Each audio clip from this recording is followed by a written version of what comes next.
Hey, welcome back to Civil War videos, and today I'm going to be talking about Major Joseph Whittlesey.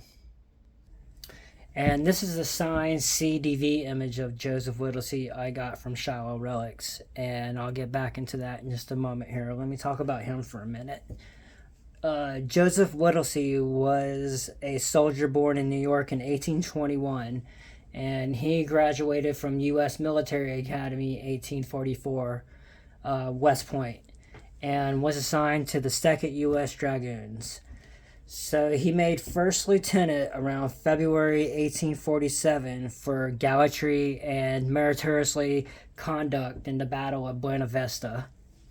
At the close of the Mexican War, he resumed frontier service and was basically engaged in combat with Ute and Apache and different types of Indians for a good while, from like 1852 through 1854, and then he was stationed in the Washington Territory for a little bit in 1856. At the outbreak of the Civil War, he continues combat, even though he's pretty old by this age, and he's major of the 5th U.S. Cavalry of the Army of the Potomac until about May 1863.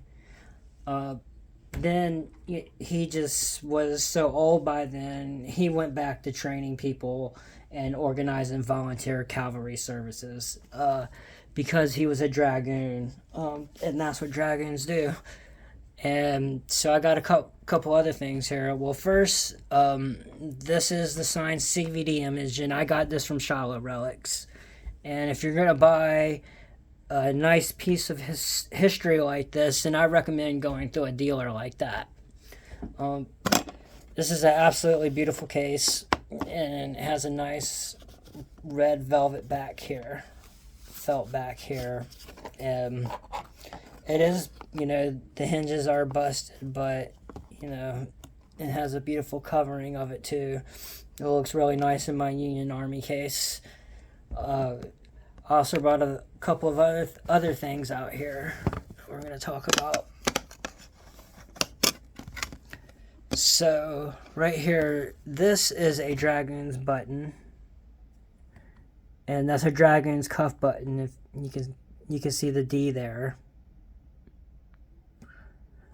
And it's a dug button, so your proper back marking for a Civil War era Dragoon's button is going to be Scoville, if you can see that. Well, they're one of many makers, but that's a Civil War era button right there. And then sitting right in front of it is a officer's belt buckle. It's called the Swords. And this is the Germanic version of it. There's two variations. There's the pebbled, and there's the German version of it. This one was dug at the Battle of Chancellorsville, and that was a major Confederate victory for General Lee there. And notice the tongue is broken off right here where you attach the loop through. So if you're going to be shopping around on eBay, take a good look at this here. Civil War stuff is getting more and more faked as the days go. People bury these in their yards and stuff, from what I understand. So that's why I only buy from people like Shiloh Relics. And that's what your tongue is going to look like for the swords.